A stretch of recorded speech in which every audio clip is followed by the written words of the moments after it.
CET attempt 2 चा PCM ग्रुपचा result CET सेलकडून declare करण्यात आलेला आहे. अनेक विद्यार्थ्यांनी पाहिलाच आहे. आता पुढील प्रोसेस कशा पद्धतीने आहे, कसं चांगलं कॉलेज मिळू शकतं, पर्सेंटाईल प्रमाणे काय निर्णय घेतला पाहिजे, कोणत्या आमचे स्कोर कन्सिडर केले जाईल, अटेम्प्ट 1 अटेम्प्ट 2, डॉक्युमेंटेशन काय लागू शकतात, अगदी थोडक्यामध्ये पुढचे पावलं कशा पद्धतीने उचलले पाहिजे हे सर्व सांगण्यासाठी नमस्कार. मी ऋषिकेश कुलकर्णी आपल्या सर्वांचं व्हायब्रंट ॲडमिशन गायडन्स या आपल्या युट्यूब चॅनलमध्ये स्वागत करतो. अनेक विद्यार्थ्यांनी आपले स्कोर पाहिलेले आहेत.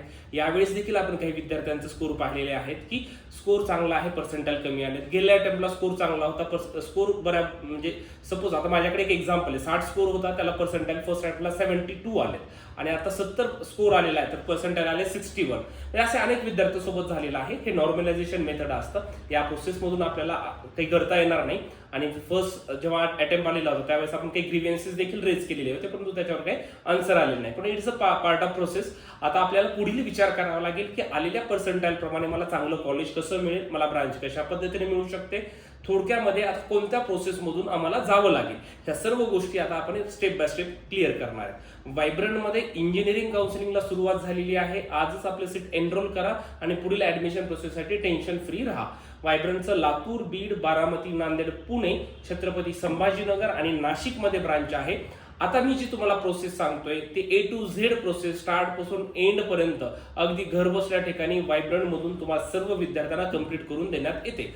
आता एखाद्या विद्यार्थ्याचा जे काही स्कोर आहे 2 अटेम्प्ट मधून आलेला, तर त्या विद्यार्थ्याला नेक्स्ट प्रोसेस काय असू शकते ती आता आपण थोडंसं ग्राफिकच्या माध्यमातून बघूया. ठीक आहे, आता लक्षात घ्या मित्रांनो की आता आपलं स्कोर झाला, रिझल्ट आले, सर्व प्रोसेस आपले कंप्लीट झाले. आता काय वर्कफ्लो बघूया की कॅप राऊंडचा वर्कफ्लो कशा पद्धतीने पुढे जाणार आहे. ठीक आहे, आता बघा एंट्रन्स एक्झामिनेशन मॅट्रिक्स म्हणजे आता तुमचा स्कोर आलेले आहे, इलिजिबिलिटी समजलेली आहे, तुम्हाला आम्ही ऑलरेडी सांगितलेली आहे. आता पुढची प्रोसेस कशा पद्धतीने असणार आहे. आता बघा ऑनलाईन कॅप पोर्टल रजिस्ट्रेशन. आता गेल्या वर्षी जर बघितलं कॅप रजिस्ट्रेशन तर हे साधारणतः 26 जूनच्या आसपास सुरू झाले होते. यावेळेस सुद्धा एंड ऑफ मंथ आता लवकरच सुरू होतील. मग हे रजिस्ट्रेशन म्हणजे काय असतं सर? हे रजिस्ट्रेशन म्हणजे काय तर बेसिक सर्व जसं तुम्ही सीईटी सेलचा फॉर्म भरलेला आहे अगदी त्याच पद्धतीनं तुम्हाला आता पुढचा फॉर्म भरावा लागतो. ही सर्व प्रोसेस आम्ही तुम्हाला घर बसल्या ठिकाणी करून देणार, तुम्हाला काहीही करायची गरज पडणार नाही. तर आता रजिस्ट्रेशन असणार, त्याच्यामध्ये सर्व डिटेल्स असणार आहेत. मग सर आता या रजिस्ट्रेशनसाठी आमचे कोणते मार्क्स पकडले जाणार किंवा काही विद्यार्थ्यांचा फोन येत आहे सर अजून एखादा रिझल्ट येईल का पुढे की म्हणजे आता कोणता कन्सिडर करणार आहेत मार्कशीट आमची. तर आता बघा बेस्ट ऑफ आता याच्यामध्ये जेव्हा रजिस्ट्रेशन करणार आहे त्यावेळेस तुमचा ऍप्लिकेशन नंबर दोन्ही सुद्धा घेतले जातील असं मला वाटत आहे आणि त्यातून रिझल्ट ऑटोमॅटिक फेच होणार आणि जो चांगला रिझल्ट आलाय सपोज आता एखाद्या विद्यार्थ्याला 90 पर्सेंटाईल फर्स्ट अटेम्प्टला आहे आणि 92 पर्सेंटाईल हे सेकंड अटेम्प्टला आहे तर त्या विद्यार्थ्याचे 92 पर्सेंटाईल कन्सिडर केले जातील फॉर ऍडमिशन प्रोसेस. म्हणजे जो काही चांगला स्कोर आलाय तो तुमचा कन्सिडर केलं जाणार आहे ऍडमिशन प्रोसेससाठी. ठीक आहे, मग आपल्याला हे रजिस्ट्रेशन करावं लागणार. मग या रजिस्ट्रेशन झालं, हे सर्व प्रोसेस आम्ही तुमची करून देणार आहे. मग पुढची स्टेप काय आहे बघा, document scrutiny and status confirmation. या रजिस्ट्रेशनच्या प्रोसेसच्या वेळेस आपल्याला काय करावं लागणार आहे, सर्व महत्वाचे डॉक्युमेंट्स देखील अपलोड करावे लागणार आहेत. त्यामुळे आता ऍडमिशनला जे विद्यार्थी येतात त्या सर्व विद्यार्थ्यांचे डॉक्युमेंट्स आम्ही आतापासून घेत आहेत. सॉफ्ट कॉपी घेतात, ओरिजिनल तुमच्याकडेच राहणार आहे. Nationality certificate, domicile certificate, 10th certificate, 12th certificate, 10th passing certificate, suppose एखाद्या विद्यार्थ्याची कॅटेगरी असेल तर caste certificate, validity, non creamy layer, असे अनेक महत्वाचे डॉक्युमेंट्स आहेत जे की आम्ही ऑलरेडी तुम्हाला त्याची लिस्ट देखील पाठवलेली आहे. हे सगळे डॉक्युमेंट अपलोड करावे लागतात. म्हणजे काय झालं प्रोसेस, रजिस्ट्रेशन झालं, डॉक्युमेंट अपलोडेशन झालं, मग पुन्हा काय आहे document scrutiny and status confirmation. आता हे जे डॉक्युमेंट अपलोड केले त्याचं स्क्रुटिनी होत असतं. हे 2 प्रकारे स्क्रुटिनी आहे. एक आहे फिजिकल डॉक्युमेंट स्क्रुटिनी होते आणि एक असतं ई स्क्रुटिनी म्हणजे ऑनलाईन तुमचे डॉक्युमेंट व्हेरीफाय होणार आहेत.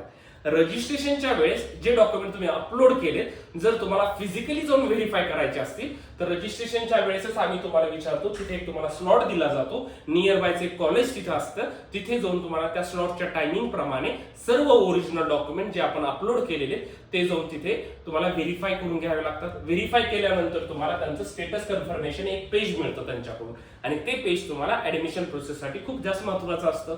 सपोज सर मला कुठे जायचं नाहीये, मला ई स्क्रुटिनी करायची आहे, मला कुठल्या सेंटरला जायचं नाही, मग जे आपण डॉक्युमेंट अपलोड केले तिथेच रजिस्ट्रेशनच्या वेळेस ऑप्शन असतो, त्याला आपल्याला ई स्क्रुटिनीला सिलेक्ट करायचं. सर्व डॉक्युमेंट हे तुमचे ऑनलाईन व्हेरीफाय होतात आणि तुम्हाला देखील ऑनलाईन स्टेटस कन्फर्मेशन मिळून जातं तुमच्या लॉग इन मध्ये. मग आता हे पण झालं, रजिस्ट्रेशन झालं, डॉक्युमेंट अपलोडेशन झालं आणि डॉक्युमेंटची स्क्रुटिनी झाली. मग पुढची स्टेप काय आहे सर, तर बघा publication of provisional and final merit list, it is very important. ठीक आहे, आता तुमच्याकडे तुमचे पर्सेंटाईल आलेले आहेत, पण पर्सेंटाईल पेक्षा सर्वात जास्त महत्वाचे असतात ते म्हणजे तुमचे रँक आलेले. रँक वेगवेगळ्या प्रकारचे आहेत तिथे.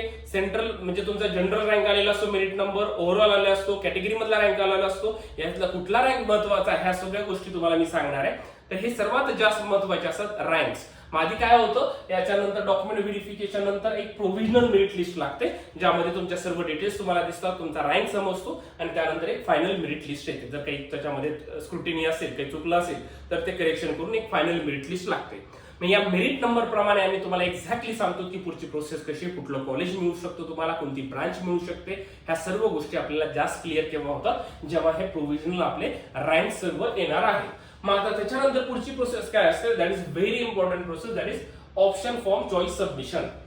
म्हणजे काय आहे, तर आपले जे रँक आलेले आहेत आणि तुमचे जे पर्सेंटाईल आहे त्या बेसिसवर तुमच्या कॉलेजचं कॅप राऊंडचं लिस्ट, कॅप राऊंड आता इथून चालू होणार. म्हणजेच काय, कॉमन ऍडमिशन प्रोसेस, ज्यामध्ये आपल्याला कॉलेजेसचे ऑप्शन्स आणि त्याच्या ब्रांचेस हे तुम्हाला द्यावे लागतात. मग तुमचे जे काही पर्सेंटाईल आलेले आहे त्या बेसिसवर तुम्हाला चांगल्यातलं चांगलं कॉलेज, चांगल्यातले चांगल्या ब्रांच, कुठलं कॉलेज मिळू शकतं, कोणते ऑप्शन्स कशा पद्धतीने ठेवले पाहिजे, लिस्ट कशा पद्धतीने प्रिपेअर केली जाईल, हे प्रत्येक विद्यार्थ्याला व्हायब्रेट मधून आम्ही सेंड करतो आणि त्या पद्धतीने तुम्हाला कॉलेज मिळून जातं आणि मग आपण त्याचं चॉईस फिलिंग करणार आहे. मग तिथे काही लिमिट आहे का, नाही, तुम्हाला नंबर ऑफ अप टू म्हणजे 300 युनिक चॉईसेस तुम्ही फिलअप करू शकतात. तर हे सर्व आम्ही तुम्हाला त्यावेळेस करून देत असतो.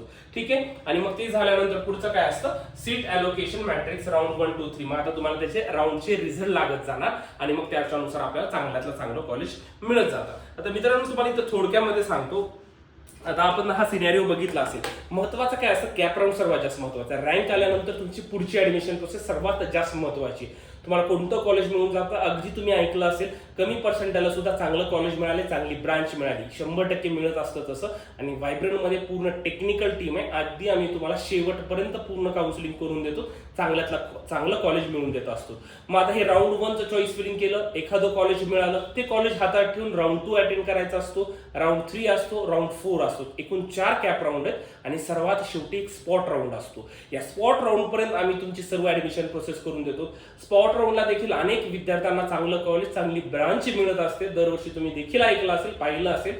त्याच पद्धतीनं म्हणजे initial registration, documentation, document verification, provisional ranks येतात, मग कॅप राऊंड असतात. एकूण कॅप राऊंड किती आहेत, 4 कॅप राऊंड आहेत आणि सर्वात शेवटी हा स्पॉट राऊंड असतो. From initial to spot round सर्व गोष्टी व्हायब्रंटमध्ये आम्ही स्वतः करून देतो. तुम्हाला काहीही करायची गरज पडत नाही. व्हॉट्सअपचे ग्रुप असतात, त्याच्यानुसार तुम्हाला सर्व माहिती भेटते. पर्सनलाइज आमचे व्हिडिओज असतात, तुम्हाला प्रत्येकाला लिस्ट सेपरेट मिळते, चॉईस फिलिंग करून दिलं जातं. ही प्रोसेस आम्ही फक्त तुम्हाला ऑनलाईन गाईड करणार नाहीये, ही सर्व प्रोसेस आम्ही तुम्हाला स्वतः करून देणार आहे. तुम्हाला कुठेही फॉर्म भरायला इकडे तिकडे जायची गरज पडत नाही, सर्व व्हायब्रंटमधून आम्ही करून देत असतो. तर या काउन्सिलिंग ऍडमिशनला आता सुरुवात झाली आहे. लवकरात लवकर ऍडमिशन करून घ्या, जेणेकरून तुम्हाला चांगलं कॉलेज, चांगली ब्रांच मिळेल आणि येणाऱ्या पुढील ऍडमिशन प्रोसेससाठी तुम्ही अगदी टेन्शन फ्री राहणार मित्रांनो. आणि संपूर्ण ऍडमिशन प्रोसेस आम्ही तुम्हाला व्हायब्रंटमधून अगदी क्लिअर व्यवस्थित करून देणार आहे. त्याच्यामुळे पुढील ऍडमिशन प्रोसेससाठी टेन्शन फ्री राहायचं असेल, आजच काउन्सिलिंगला व्हायब्रंटमध्ये एनरोल करा आणि पुढील ऍडमिशन प्रोसेससाठी टेन्शन फ्री राहा मित्रांनो. Thank you so much.